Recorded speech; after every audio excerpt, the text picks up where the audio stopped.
Hello everyone, and welcome to my Fire Emblem Three Houses Golden Deer New Game Maddening Mode character guide. This guide is very much inspired by Mecha's character guide series for other entries within the Fire Emblem games, and I decided I wanted to take my shot and do something very similar. This time I'll be covering Three Houses. Currently, Maddening Mode is the game's highest difficulty setting, and for a lot of people, they come off of playing hard mode into Maddening, get their asses kicked in the first couple of chapters, and then just kind of get scared off because of how much more difficult the game has become since hard mode, and that's perfectly understandable.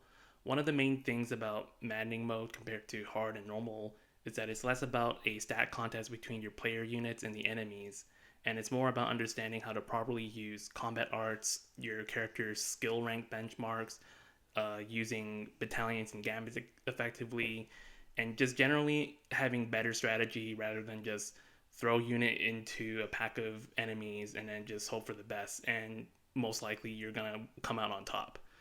Maddening mode, on the other hand, is about testing the player's ability to use the game's skill systems and tutoring, which hard mode honestly did not challenge the player enough to make use of these to succeed. As a primer, I would recommend looking at Rengor's meta-analysis post on fe3h.com, which I'll link to in the description below.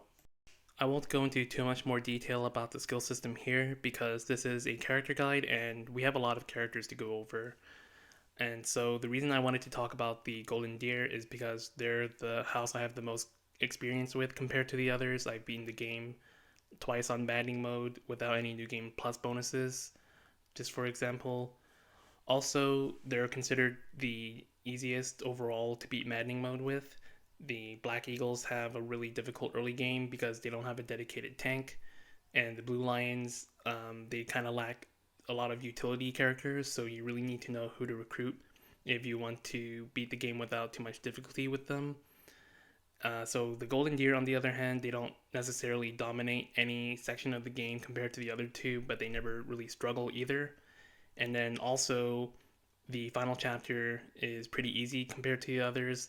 You don't have to fight a boss with multiple HP bars, and you don't have to deal with a lot of reinforcements. There's just one dude that summons birds, and once you get rid of him, you can just kind of beat the rest of the chapter at your own pace.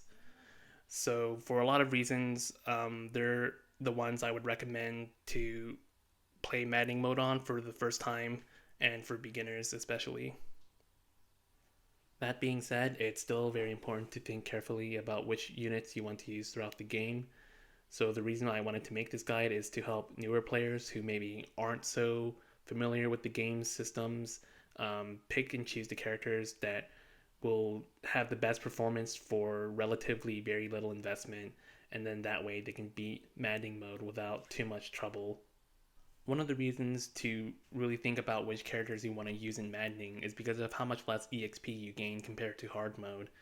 If you use too many characters, you can spread your EXP too thin and make it difficult for your characters to level up and gain stats or promote later on.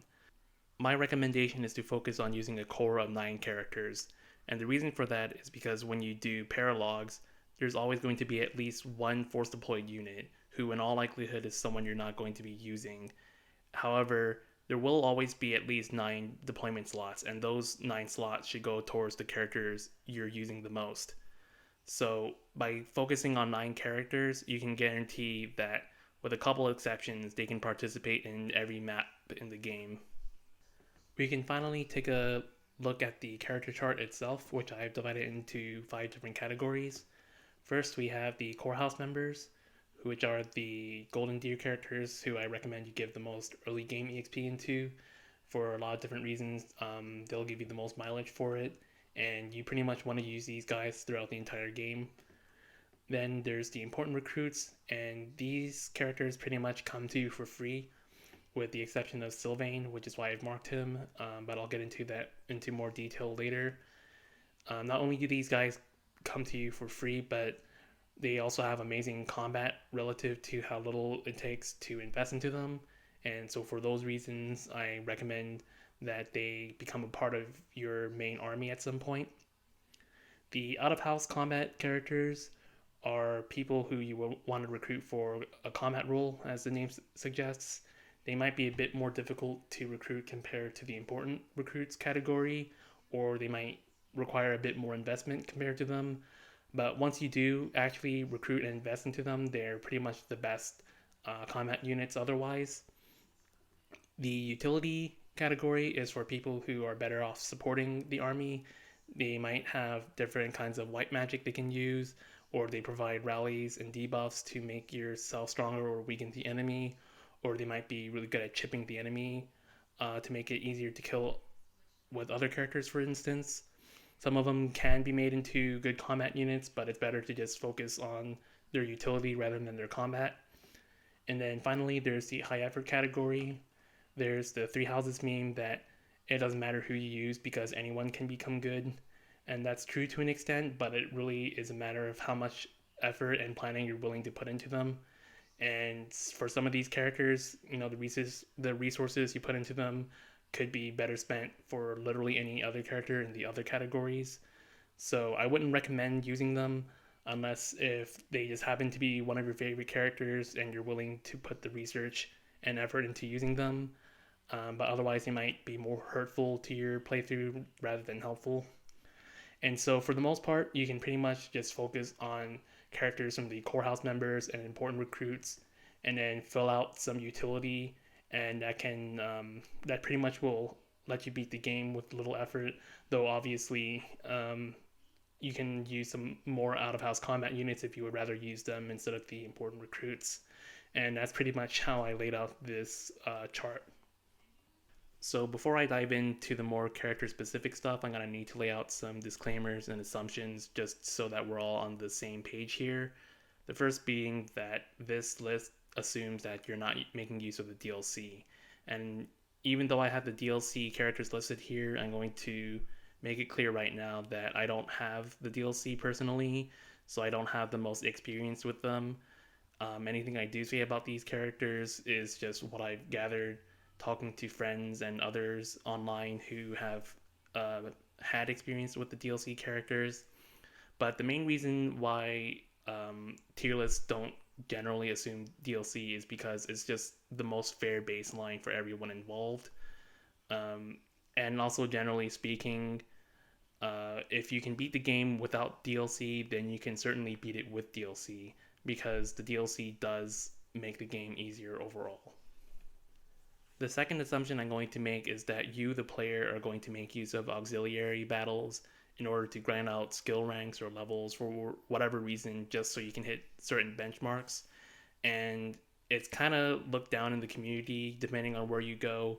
But in reality, I'm pretty sure the vast majority of players make use of aux battles to some extent. And unless you're doing a strict LTC, there's honestly no reason to make use of them.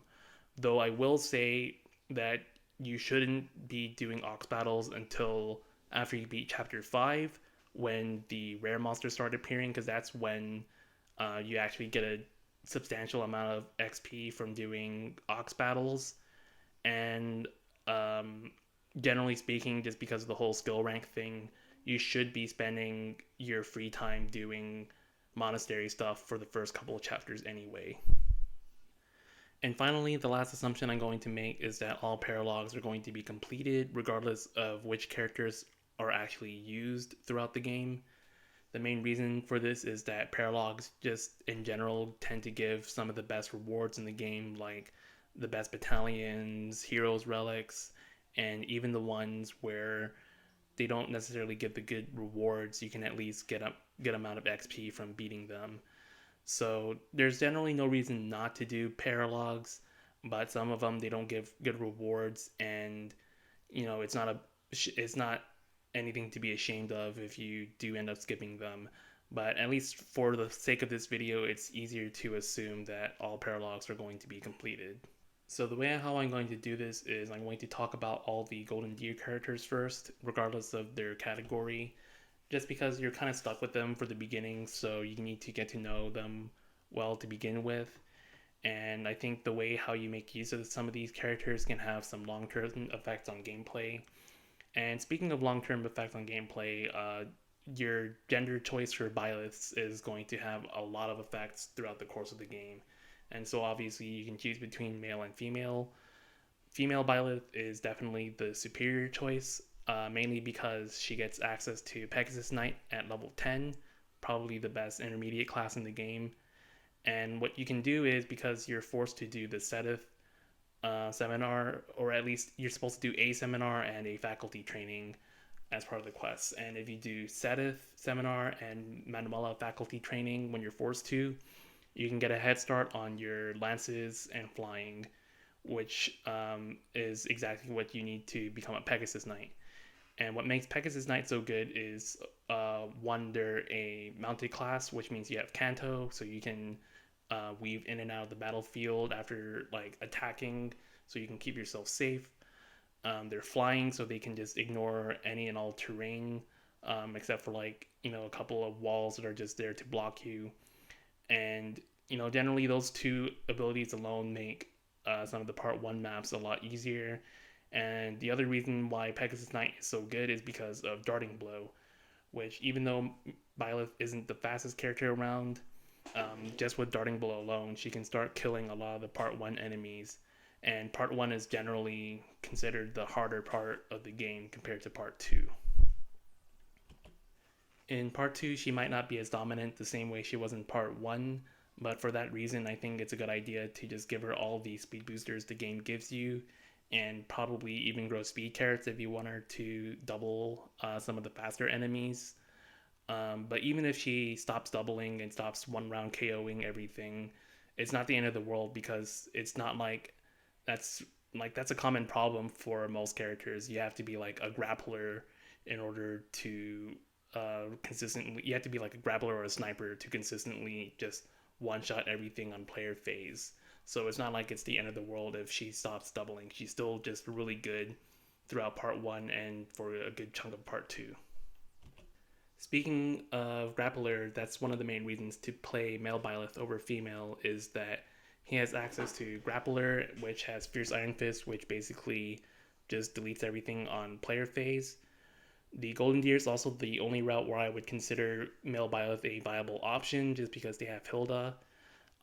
He can make use of her Advocate skill to get +3 damage on all his attacks, and if he's using gauntlets, that essentially becomes +6 damage.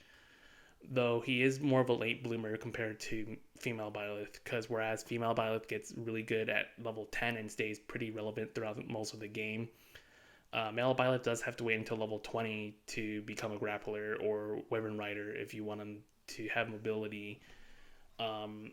So he does have to wait quite a bit more compared to female Byleth.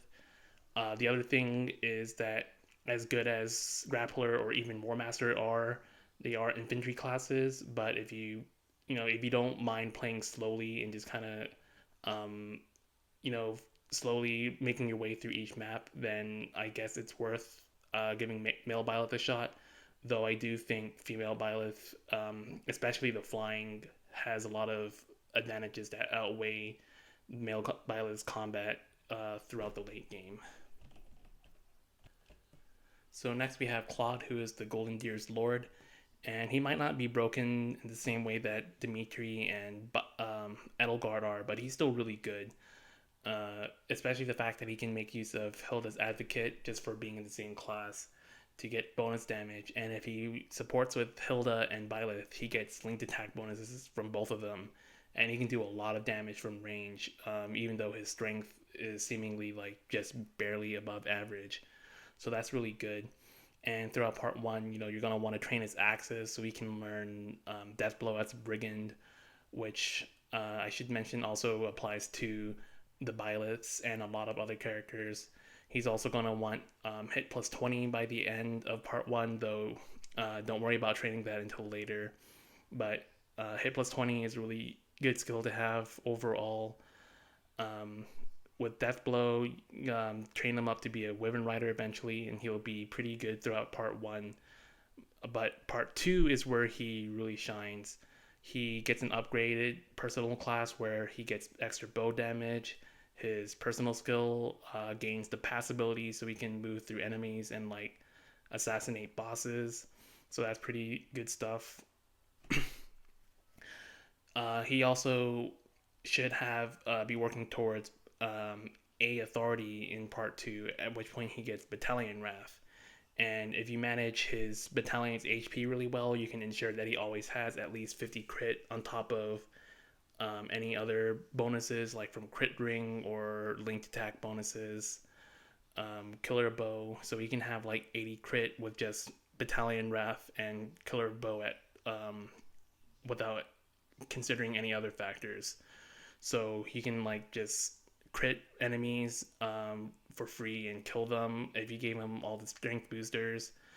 Alternatively, you can also raise his flying to A plus to give him alert stance, and then he just becomes this dodge tank who avoids everything and then just crits them in return, and he can clear out the battlefield in a way similar to Dimitri can. So he's kind of all right. He's definitely one of your better units in part one, but in part two, that's definitely where he shines, and he becomes one of your best units in part two.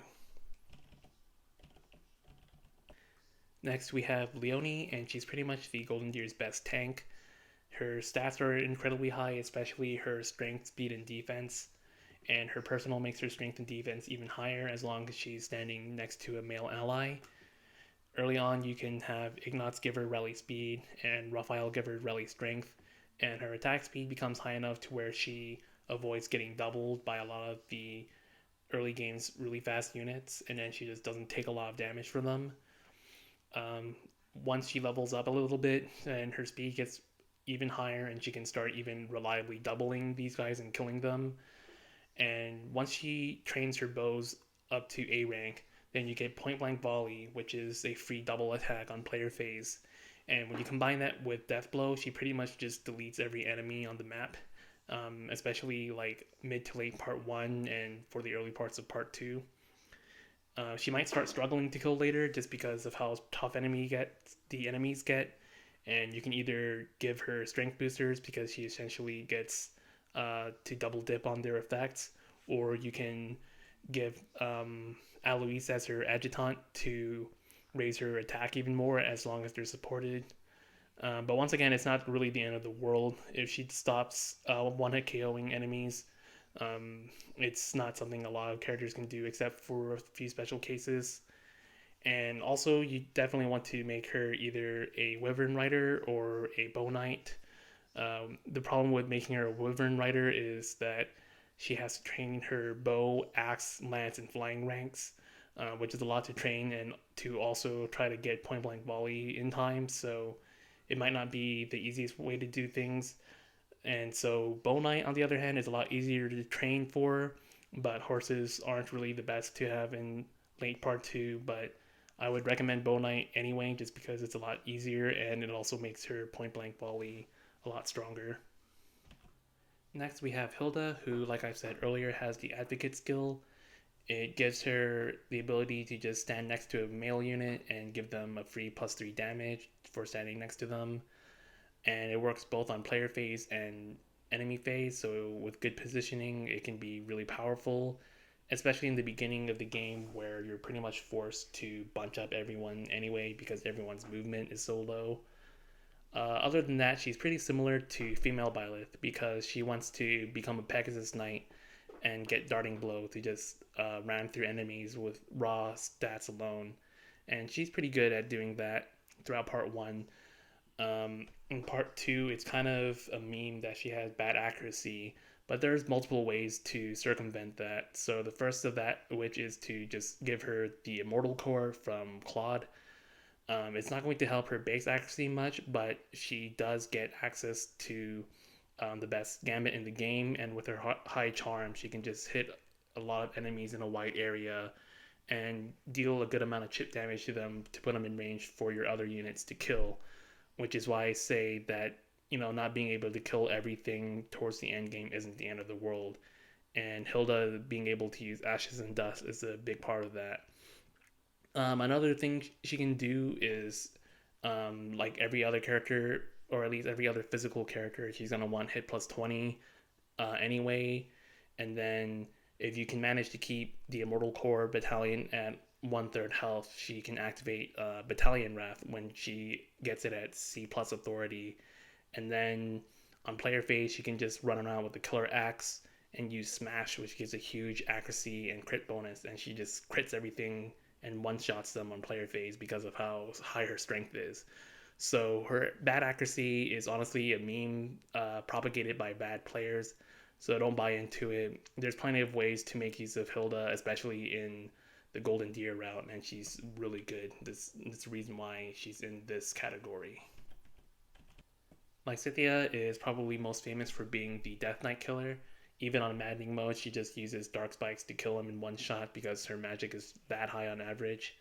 But unless you're fighting other Cavaliers like him, her magic is probably not going to be enough to kill a lot of the Maddening mode enemies because they're just that much more bulky. Not until she learns Fiendish Blow, at least. Um, but the main reason she's a core house member is because she learns Warp, and she learns it incredibly early thanks to a number of reasons. And Warp is pretty much the best spell in the game. If you've seen any LTC of other Fire Emblems, and even for this game, then you just know how crazy Warp is. And there's a number of reasons why you want to clear maps quickly using Warp, and it's mainly because it just cuts down on the overall difficulty of a map, and it saves you a lot of effort and resources. So even though you lose out on some XP, you actually end up cutting the overall difficulty of the game down the line. And even if you're not planning on turning on clearing maps quickly, there's other uses you can use for warp. For example, in chapter 6, you can warp someone to the treasure chest with the march ring, and then that way you don't have to play Saffron City on the right side of the map. Or you can like warp someone who has Canto, um, like warp a mounted unit to like a ballista user, kill them, and then move out afterward, and then they stay safe. So there's a lot of applications for warp, even if you're not clearing maps quickly. And because of warp, she wants to be a bishop for intermediate class to get extra warp uses, and a Gremory for endgame because it gives her +5 magic, which increases her warp range further. And you also want to give her as many magic boosters in the game as possible to make her warp even further.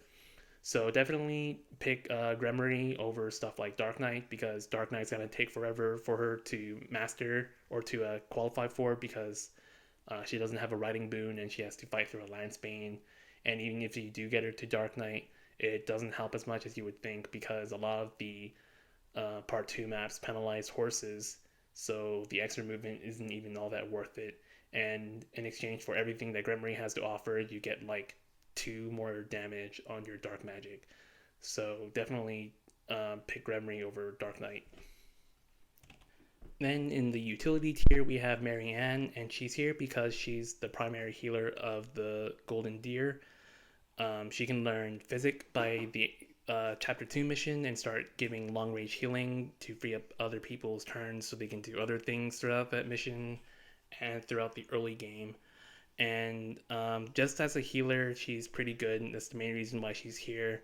She also makes a good dancer for the Golden Deer for a number of reasons that I won't go into too much detail. But one thing you can also do with Marianne is you can also have her go nuclear by giving her Frozen Lance and mastering Fiendish Blow early on and getting her to the mounted lance classes like Pegasus Knight and Paladin to just have her destroy a lot of enemies.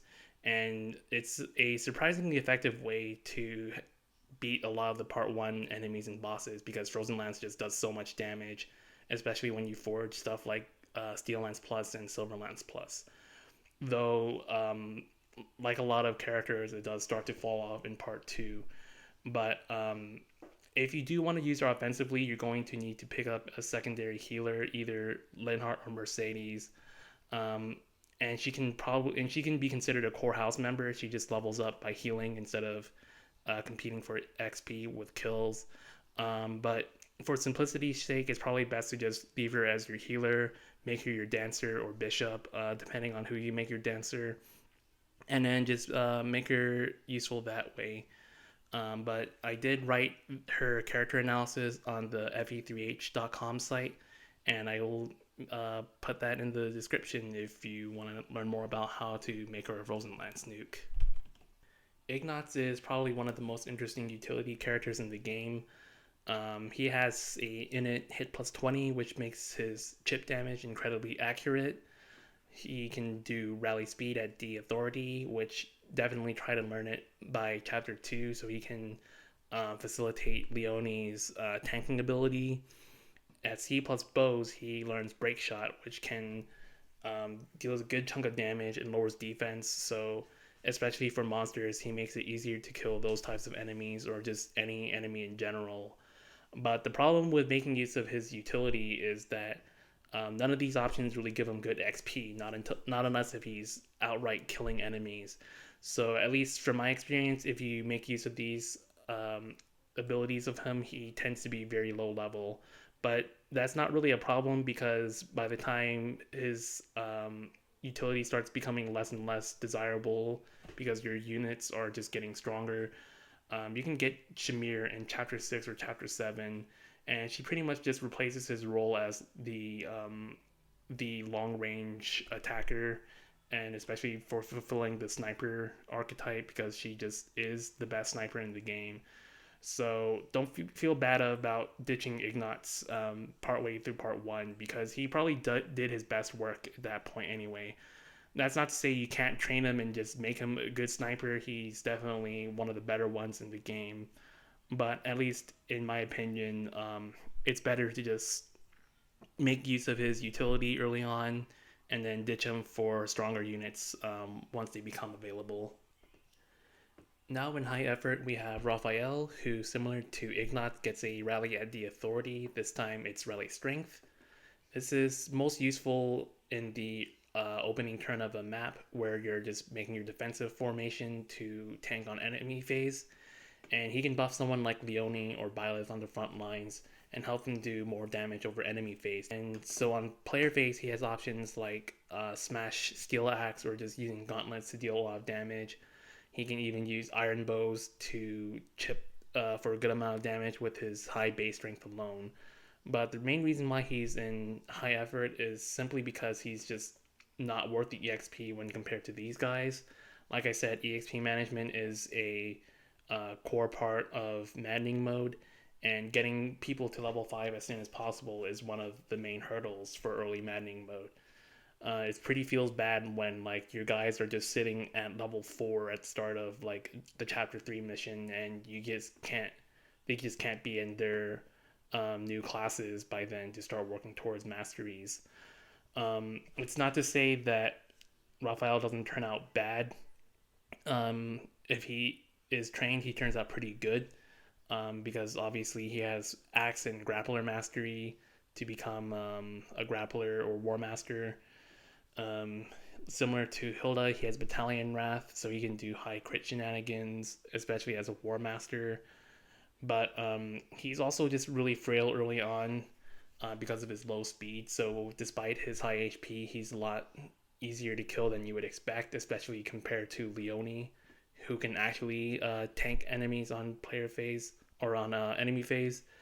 But if you do want to use him, he's definitely worth it, but I just would rather recommend that you use him for some early chip damage and rallying early on, and then just kind of ditch him as other characters start getting recruited because leveling his level in addition to the rest of these characters is going to make things harder for you in the long run. And finally, the last golden deer is Lawrence.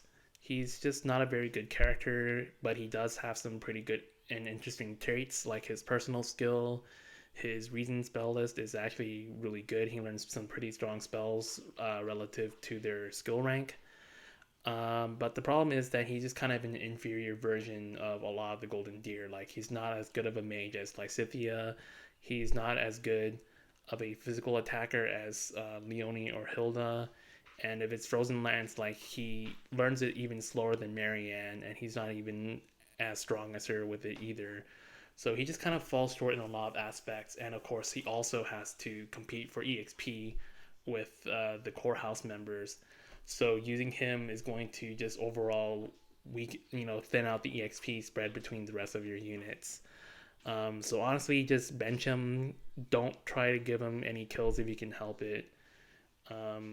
What you can do to try and salvage him, especially if you're interested in using all the golden deer, is maybe just make him your dancer, but it's going to require quite a bit of tea time to raise his low charm. But He's generally just not worth using at all. Just bench him as soon as you can. Okay, so now that all the golden deer are out the way, we can finally start talking about some out of house characters, and we'll first talk about Sylvain, who has this asterisk that I marked, similar to Ferdinand and Caspar, and that's because I'm assuming that female Byleth is being picked because she's the better character overall, and as a consequence of picking female Byleth, you can get Sylvain for free, which is quite a big benefit for picking female Byleth because you can ditch one of your low level golden deer early on, like especially Lawrence. Um, if you were picking male Byleth, he'd probably go into this tier, the out of house combat units, where and then as a consequence, these two would also move up, and I'll discuss that later as for the reasonings why. But Sylvain, he's pretty straightforward. He just wants to get to A rank lances as fast as possible to learn Swift Strikes, which is the lance equivalent of point blank volley. And with Deathblow, he just pretty much kills everything going his way. And I would say the ideal recruitment time for Sylvain is in Chapter 3, so that way he can be recruited at level 5. He's already working his way toward the beginner level classes. He should be quite a decent lead over some of your dished units. And then, sorry, and then also recruiting him in Chapter 3 also gives you time to work on his lance rank as soon as possible, and then the faster you get him to swift ranks, the more useful he becomes, and then afterward you can worry about getting his authority to be so he can use some of the better battalions, and either that or work toward his axe rank if you want to make him a wyvern rider or wyvern lord. But if you just want to be low effort, then paladin works perfectly fine. It gives him the best swift strike damage at the cost of being impeded by a lot of the horse terrain penalties, or the terrain penalties that horses face. But especially if you're playing female Byleth, there's no reason not to pick him up early. If you find Chapter 2 too difficult to beat without him, then you can try picking him up there, but I would recommend Chapter 3 just so that you can give more EXP to these guys, and he'll also just come at a higher level with no effort. And for male Byleth, you could either recruit him in Chapter 5 if you want the Lance of Ruin early and just get him to B support to recruit him that way, or otherwise, Chapter 6 for optimal stats would probably be the best way to go otherwise. But especially if you're playing female Byleth, just pick up Sylvain early. He'll be pretty much in your team and sort of like a core house member from that point on. Now we have Catherine, who is the game's pre-promote unit, similar to the Jagan archetype from other games. She's meant to hard carry you through the tougher sections, especially because of just how much more powerful she is compared to the rest of your units. Because she just joins with higher stats as a consequence of being pre-promoted compared to the students especially. And you can get her early by raising her support throughout the game by using meals and giving her gifts and getting her to C+, which you can check at the dining hall whenever you're about to select meals. And you can lower her level requirement for recruitment to 11 and pick her up at Chapter 5, where she's going to be a real help. Because Catherine is one of the few characters in Part 1, if not like the only character, who can meaningfully do a lot of combat in enemy phase. Because she's so fast and so strong, she just kind of kills enemies outright with like steel swords. Or you can just give her an iron sword and weaken enemies for your other guys to get XP from. And if you don't give her a battalion, she becomes extra durable and can just take on a lot of enemies at once. Just as long as she doesn't get hit with a gambit, because her charm's very low. So she takes a lot of damage from gambits, and you gotta be careful of that. But otherwise, she's pretty much your best unit throughout Part 1, and you should be using her extensively, especially in the tougher paralogs like the Sophist one, where you have to fight all these monsters at once.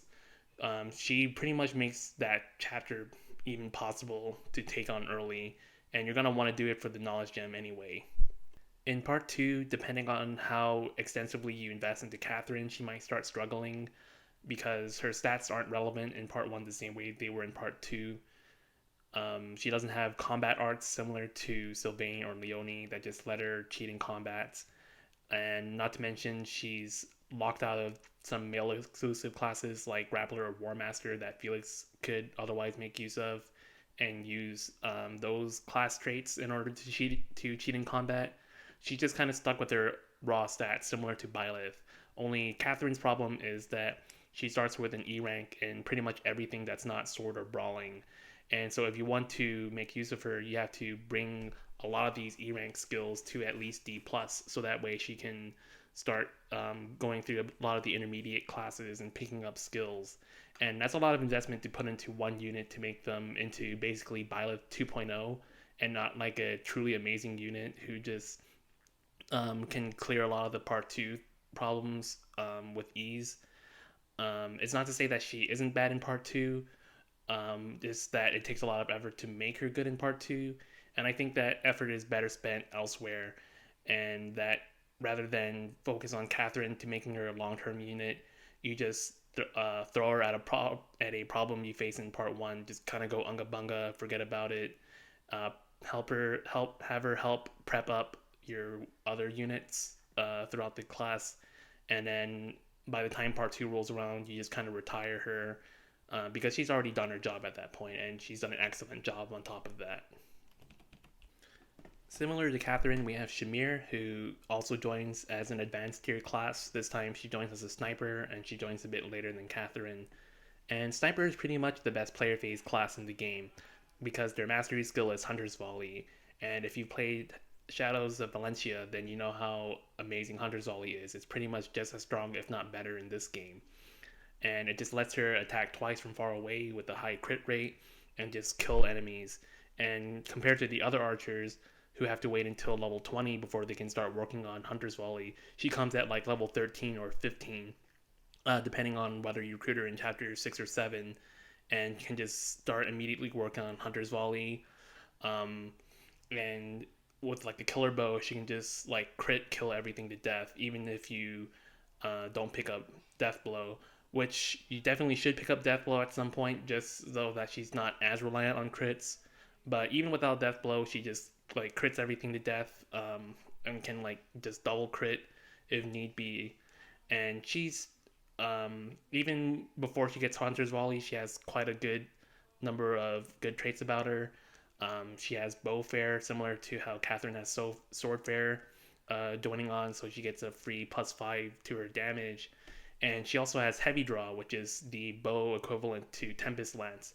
So she's just hitting really hard from far away with like a steel bow or silver bow, and just taking big chunks of HP off of the enemies until then. So she's pretty much going to be one of your best units. There's really no reason why you shouldn't be using Shamir, because I'm pretty sure in most everyone's tier list, she's like an S tier unit, and for good reason too.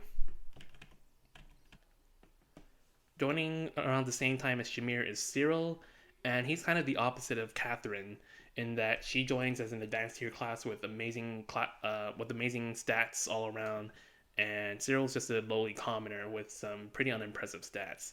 But don't let that fool you, because like I said, maddening mode is more about your skills rather than your stats, and Cyril probably exemplifies that more than any other character.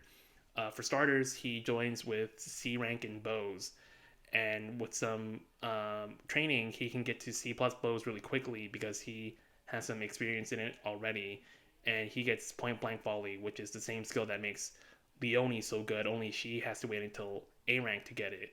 So that's you can train him up to C plus within the span of a chapter, and just start hitting guys with point blank volley with a steel bow plus, and he just one round kills like all the chapter 6 and 7 enemies.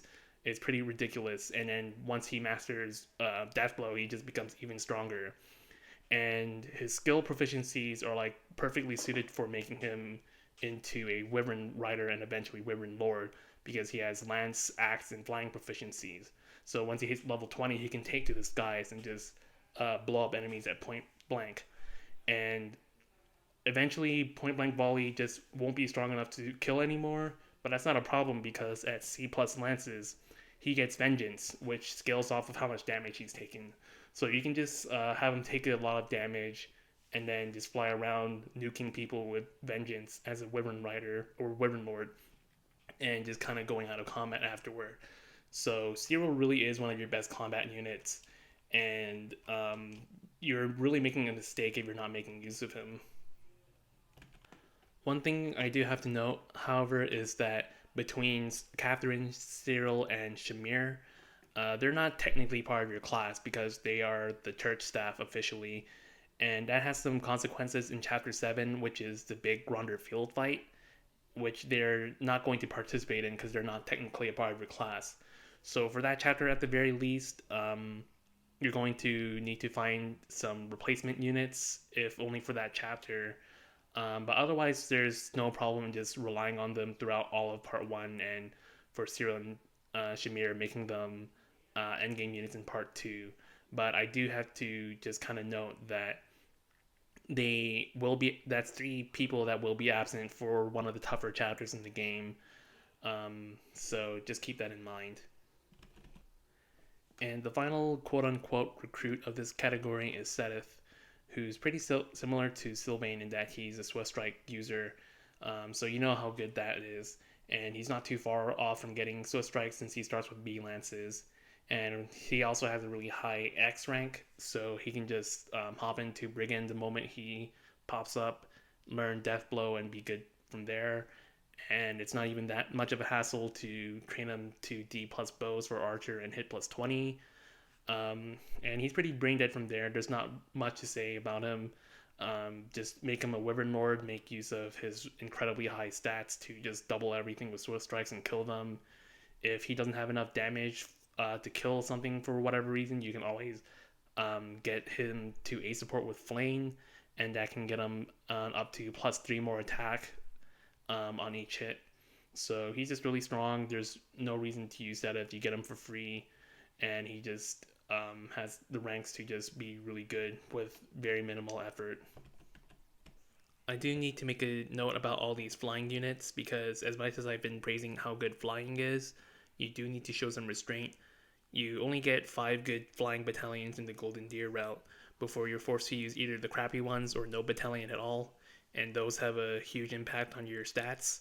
So make sure to plan ahead as far as who you're going to make a flyer and limit yourself to 5 flyers max, and then just plan the rest of your team around that. Now we're in the out of house combat category, and first up we have Bernadetta, who's pretty similar to Cyril in that she wants to be at low HP to make use of Vengeance to deal a lot of damage, especially with the way how it interacts with her personal skill. And that's pretty good on its own, but if you really want to do a lot of HP and battalion management, you can make her into a mercenary at level 10 and get her to master the Vantage skill. And once she gets a battalion wrath, she can just get into low HP, kill things with Vantage, and then or kill things with Vengeance, and then switch to a killer bow and go into the middle of the enemies and Vantage sweep them with criticals and just kill them that way. So she can just kind of clear out enemies on her own without getting touched at all. The only real downside is that you do have to manage her battalions a lot if you're going to do this because she has to take damage to get into Vantage range. So it could be easier to just make her a Unga Bunga Vengeance user, but if you're willing to put in the effort, she makes a good dual phase unit as well. Next we have Petra, who ideally we want to recruit at Chapter 6. Same with a lot of characters, just because the long and short of it is that Chapter 6 gives the best stats to level ratio, and her Chapter 6 stats are pretty similar to Catherine, which is pretty impressive considering that Catherine has the advantage of joining as an advanced tier class compared to Petra. The main difference being that Catherine's a lot more bulky than Petra. But Petra's main advantages is that she has both a flying and an axe boon, so she's just really easy to make into a Wyvern Rider and Wyvern Lord. the best classes in the game overall. And um, once she eventually gets to A plus flying, she gets alert stance, and she has battalion wrath similar to Claude, so she makes a very effective dodge tank because of how fast she is, alongside alert stance plus, and she can just crit everything to death on enemy phase. So she's really just kind of like a mix between Claude and Hilda in terms of performance. She's just really fast, decently strong, and is a crit machine overall. Really one of the best out of house recruits you can get in any route. Next up is Felix, and in many ways he's sort of the male counterpart to Catherine. They have pretty similar stat spreads, skill bonuses, or skill strengths and weaknesses. His personal skill is the inverse of Catherine's. He gets more attack while Catherine gets more defense. His main problem is that he has an authority bane, and if you're going to recruit him in, say, Chapter 6 to maximize his stats, then it might take him a while to get to C rank authority to make use of some of the better ones like Victor Private Military, but it's still worth getting him at least to C rank just because of it's still better than um, his personal skill on its own, even if it's just only marginal. And unlike Catherine, he has pretty good Part 2 prospects, mostly because he's a male and has access to the Grappler class, which their mastery ability is Fierce Iron Fist. It hits 3 times, has improved crit rate, and with a Killer Gauntlet, he just has a really high chance of killing enemies on player phase, especially if he manages to get a crit in. Or alternatively, you can make use of his bow boon to turn him into a sniper, similar to Shamir. It never hurts to have multiple of the same class if they're a good class, so he can work together with Shamir and just hunter's volley everything in his path once he becomes a sniper. And even if you don't plan to use him long term, at the very least you should have him recruited or made into a mission assistant for Chapter 7. That takes him off the enemy field for that chapter, and then that way you don't have to deal with enemy Felix with hyperinflated stats, because that's going to be a nightmare to deal with. Next, we have Ingrid, and she's pretty similar in terms of stats, the same way that Petra is, only that she notably has quite a few less points of strength, and at least from my experience, she kind of falls short of killing things at base, and is honestly kind of borderline a high effort character, but I do think she has enough things going for her to make her a decent out of house combat unit, especially if you're willing to at least go out of the way to pick up Death Blow, which a lot of your physical based units want to begin with, so it's not even asking too much out of her. And if she were to use like the relic lances especially, she can kill the part 1 enemies with no problem at very least, and do decent for at least the first half of part 2. Her personal skill is pretty decent as well. It makes her gambits slightly stronger and slightly more accurate, so that's really nice for just chipping enemies with, at the very least. Similar to Hilda, she can make use of the Immortal Core if you really wanted to. Like, let's just say, for example, you don't want to use Hilda, you can make her a dancer, which isn't a bad idea, just because Hilda has some pretty good qualities as a dancer. You can have Ingrid fill in that role of using Immortal Core in place of Hilda. And like I said, if she's not killing every enemy in part 2, it's honestly not the end of the world, because it's not something that every character can do unless if they're like a grappler or sniper or one of the top tier, like really special characters in the game. Alois is another church unit, and just like the other church characters we've discussed so far, he's pretty amazing right out the gate. There are a couple of things I do think hold him back from being an automatic inclusion to your army the same way the important recruits are, namely that he doesn't really have good access to mounted classes. He can still easily become a Wyvern Rider despite his Flying Bane, but it's not ideal, of course. and he doesn't have range combat like how Shamir does, or to a lesser extent Cyril. So he just kind of has to accept that he's going to go to the front line and take a beating in return after his turn's over. But fortunately for Alois, he has high HP and high defense, so he can definitely take a beating, especially if you defense stack him with a good protection battalion and give him the best shield available. He can easily take a beating. And he has really high ranks in his axe brawling and authority starting off. So you can give him, it's not too hard to make him either a grappler or war master and still give him one of the better battalions in the game as well on top of that. And as a grappler, obviously, you can just have him go in and use Fierce Iron Fist to kill everything. Or as a War Master, you can make use of Battalion Wrath on top of the War Master's crit plus 20. And then with a Killer Gauntlet, that's like 100 crit rate at base, not even including his anything else you can do to modify it further. And you can just punch things and just crit them to death without any effort. So especially if you're not training a lot of units, you should definitely just try and find ways to use Eloise. He's pretty damn good, considering that he's pretty much free. So next I gotta talk about some DLC characters. And like I said, I don't have first-hand experience with these guys, but I'll still try to talk about them to the best of my ability. Yuri, you want to recruit him in Chapter 2 and raise his sword ranks as fast as possible to learn Wind Sweep, and then that way he can just chip enemies for free without fear of counterattack and let your other characters just go in and get kills. He does have some pretty decent endgame options. You can unlock his hidden talent in bows to make him a sniper, of course, or you can just train his brawling all the way from E, since you have the whole game to do it pretty much, and then he can become a pretty decent grappler, especially the way how his personal skill works.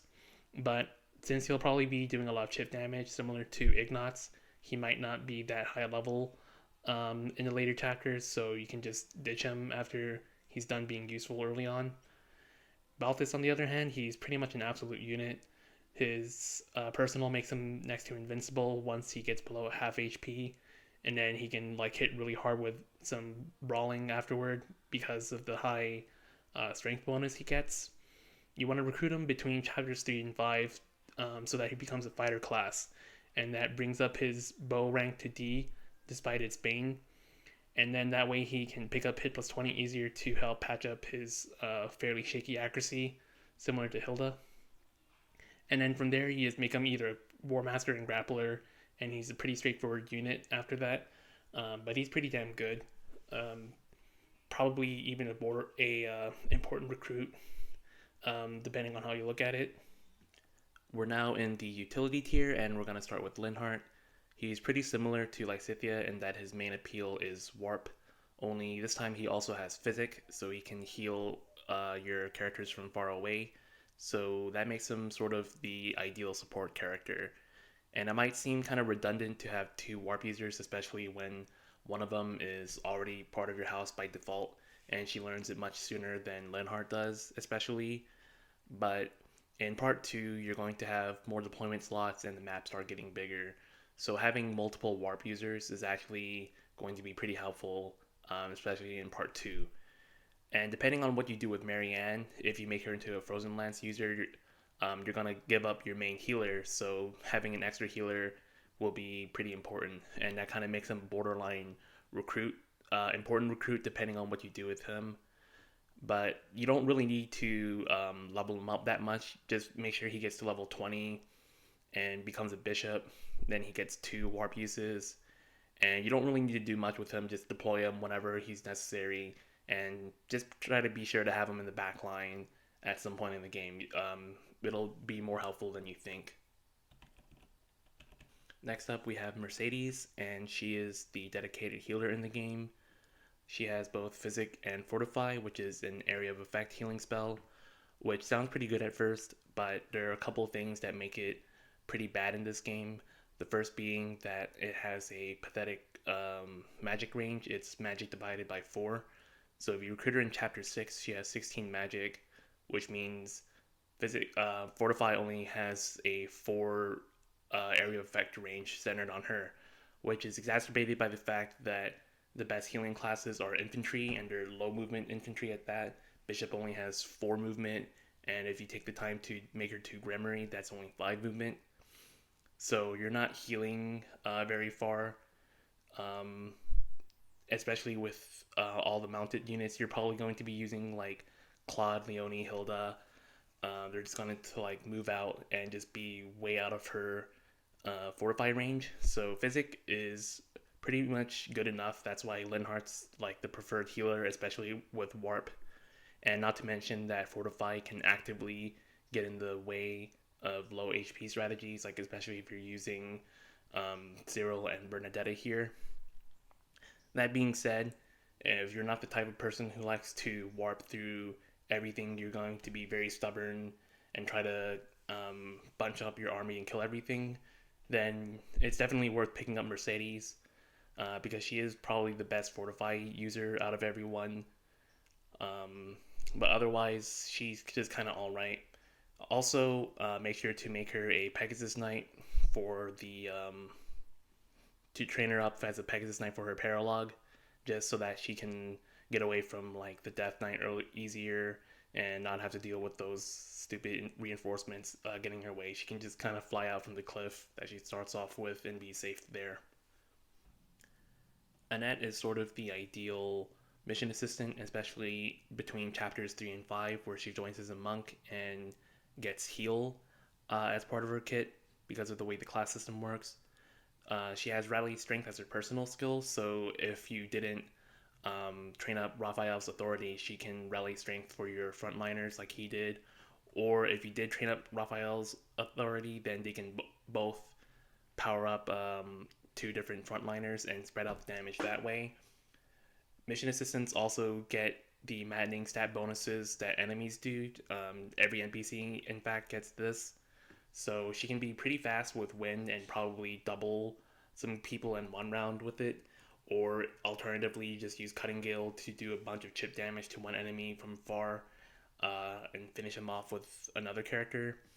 Starting in chapter 6, though, she becomes a mage, and for some reason, she just forgets how to heal, and her faith goes back to E rank. But if you recruit her later, like in chapter 9, she comes at level 17. I think her authority will be high enough by default to where she also has rally speed, and she can really make it easy to double enemies with both rally speed and strength in one action. So that saves you a deployment slot as opposed to fielding both Ignatz and Raphael. And then if she joins at level 17, she will automatically become level 20 without any training in part 2 because of auto leveling. And she can become a Wyvern Rider, at which point she can easily just rally whoever needs to be buffed up and just kind of like reposition herself freely, and also chip in with Lightning Axe, one of the combat arts she learns, and just deal a pretty big chunk of damage even when fairly uninvested. So that way she can like just help contribute in combat that way if she's not rallying. So she's pretty good, and I definitely recommend picking her up at some point. Now we have some more DLC characters, and with Constance, she's pretty much best for just getting her reason up to A, so she learns bolting as soon as possible. She just chips enemies from far away and make it easier for your other characters to go in and kill things. She also gets rescue at B Faith, which means that even though she doesn't have a proficiency in Faith, she still learns it pretty quickly, especially if you recruit her at chapter 3 and make her a monk to get her Faith up to D. And from there, she can easily learn rescue by the time she becomes a dark flyer. And after that point, she can use it sort of similar way to warp, because she can just move far ahead and rescue someone towards her and just kind of help their movement out that way, or just use rescue the way how it was intended to get people out of sticky situations. So that's pretty neat. She's in utility mostly because of those 2 reasons, and also because similar to Lysithea, she just has trouble killing a lot of the late game enemies. And Lysithea has really powerful spells like Luna and Hades, and even with those, she can still struggle to kill enemies. Whereas Constance's strongest spell is Agni's Arrow, which is weaker than Hades. So just by following that line of logic, Constance can struggle to kill enemies. So I think it's better to just focus on what she can do to support the army rather than try to make her a killing machine. Then we have Happy, and her utility is pretty aggressive. For one, she has Banshee at C Reason, which kind of acts like a mini battalion early game because it can just stun lock a lot of the early enemies from afar, and from there you can just kind of ignore them while you focus on the stronger groups of enemies because you don't have to worry about an enemy who can't approach you anymore because they just can't move. She also has her personal, which lets her deal effective damage to monsters. And if you train her budding talent in Axis, she learns Exhaustive Strike, which adds some percentage of the weapon uses to her might. So you use it with like a Forged Steel Axe, and then you multiply that might damage as effective damage against monsters, and she just kind of deletes them. So she's pretty useful whenever monsters do show up. And lastly, she has both Physic and Warp, similar to Linhardt, only that she's only neutral in her faith, so it does take her a while to learn it. But if you recruit her in Chapter 3, of course, she gets that D faith. And then from there, it doesn't take that much longer for her to learn Physic at the least.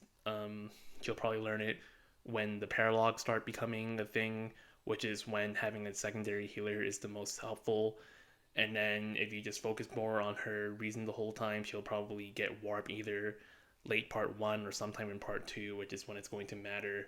So in that way, she's sort of like a more versatile Linhardt in that she has some offensive utility through her spells and her personal skill, while also having mostly the same things as him, um, only a bit later. So she's pretty good to have all around. We're in the final stretch of the high effort category, and we first got to talk about Ferdinand. And as a unit, he's actually pretty good in combat. He learns Swift Strikes at A Lances, similar to Sylvain and Sedith.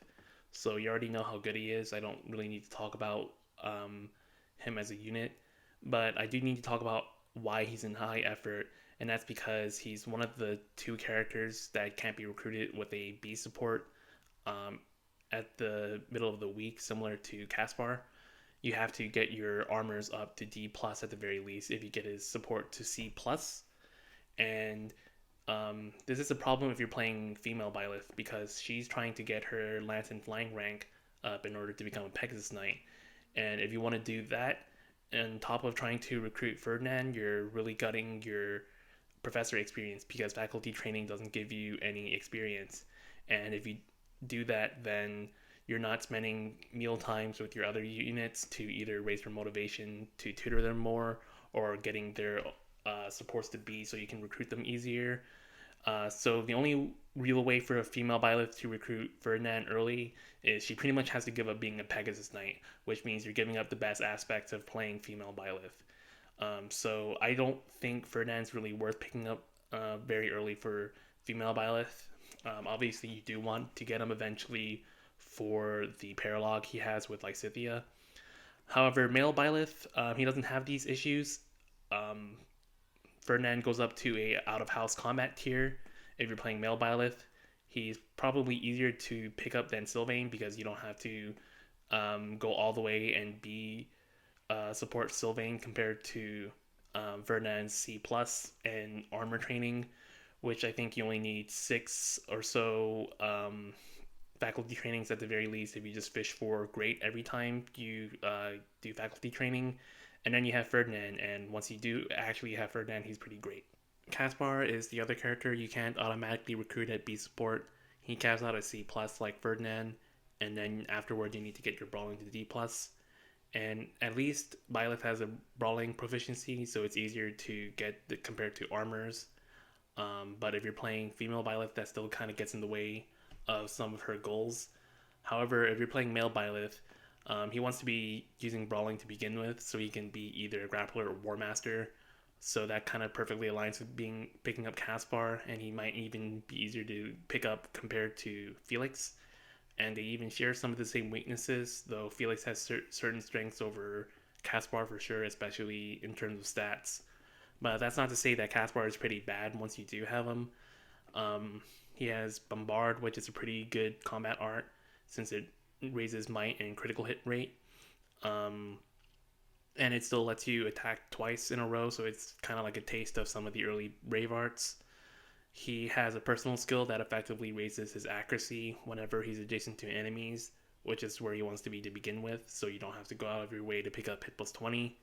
And he also has Battalion Wrath, so once he eventually becomes a War Master, you can just give him Killer Gauntlets and use Bombard, and he pretty much just crits everything in his way without any issues.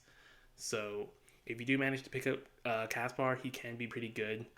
But if you don't want to use him long term, I do recommend at least trying to pick him up later in the game so that when time skip happens and he gets auto leveled up, he hits level 20, and then you just train him to be a Wyvern Rider. And then, similar to Mercedes, they can just fly out from the cliff during the paralog, so that way it becomes a bit easier for you. Dorothea's main uses are to use Rally Charm to make your gambits more accurate, and to use Meteor for chip damage and also provide link attack bonuses. But at least in a Golden Deer run, neither of these are very relevant, because by the time you recruit her, Rally Charm starts being less useful. It's probably most useful between like chapters 2 through 5 or maybe 6, if we really want to stretch it. And you still need to train her authority after you get her, so it might not be useful in time. And then the other thing about Meteor and linked attacks is that it only affects people that she's supporting with, which she only supports with like Lawrence as out of all the Golden Deer, so she's not making really good use out of that. You don't even need to pick her up to get the rewards for the Ingrid Paralog. I think all you get is like a Goddess Ring, which is pretty useless. It doesn't really do much. So she's one of the few characters you can honestly just skip entirely, unless if you're absolutely dedicated to recruiting everyone. But she's probably one of the least useful characters to have in a Golden Deer run.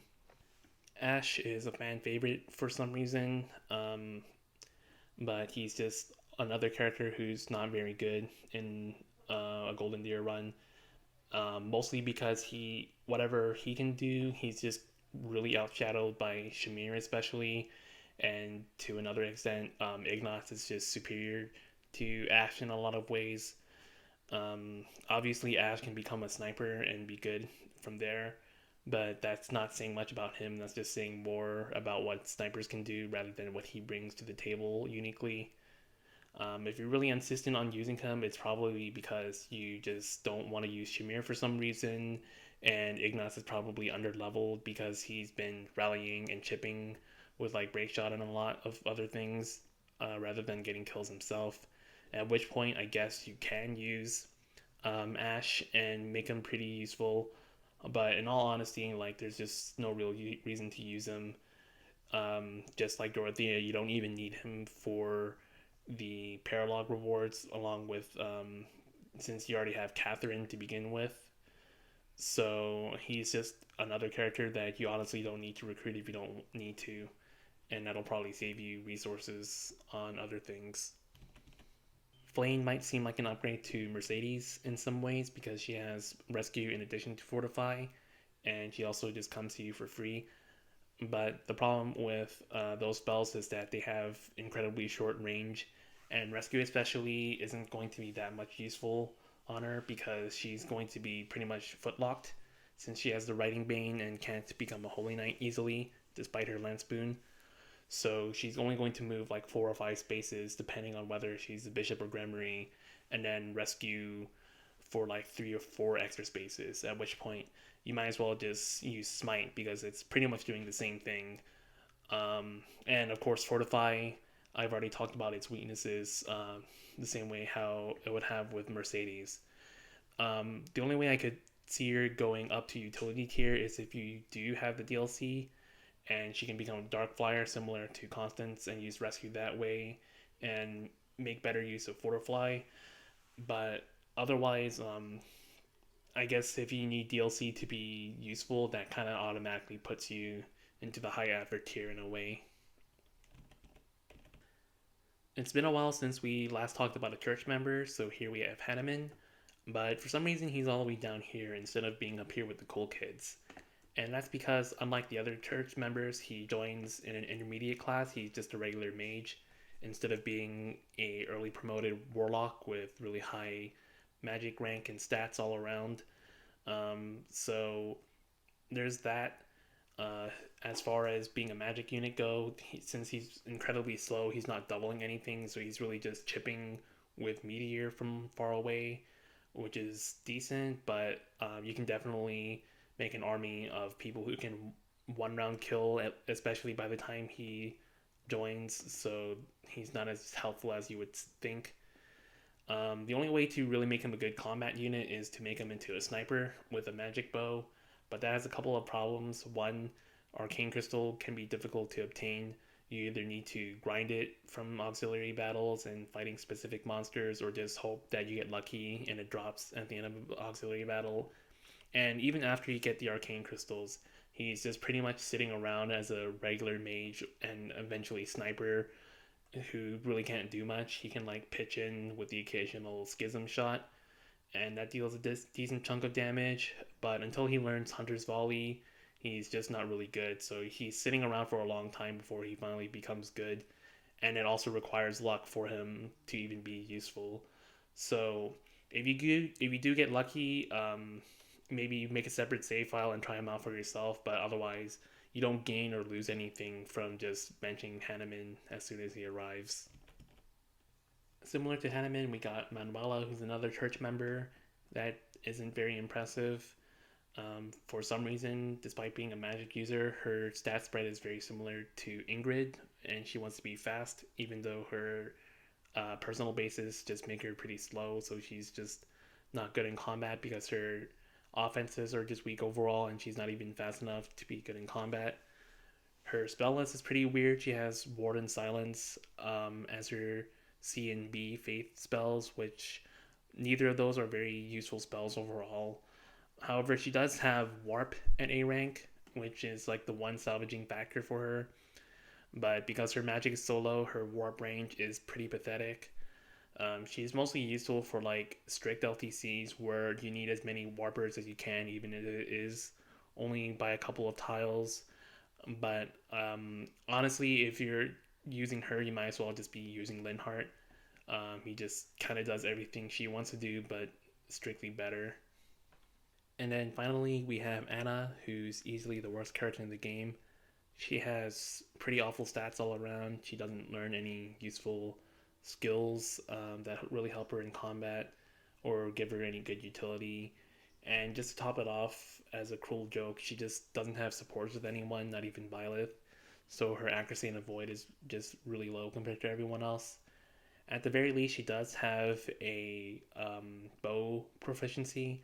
So if you want to make her a sniper, you can do that. And then she can just be an okay-ish sniper if you really want to use her. But it's probably not going to be worth the trouble considering how difficult it is going to be to level her up. So we finally made it and discussed every character, I think. Unless if I somehow missed someone, then I really apologize. But thanks for making it to the end. If you have any disagreements about where a character stands, then feel free to enlighten us all in the comments, because I think the more perspectives we can have, the more helpful it is. Because at the end of the day, this is just my perspective, and I obviously have quite a lot of biases, even if I might not be fully aware of them all. Speaking of outside perspectives, I want to give a special shout out to user thatonecanto, who really helped me with hammering out ideas for the tier list where everyone belongs, and just kind of making sure we get all the most important talking points. One thing I will say is that if you have some disagreements about a character and you say like, oh, you're not using this guy right, you need to do like some Galaxy Brain build, and then that makes him the most overpowered character in the game, then you're really missing the point. That's not the purpose of this guide.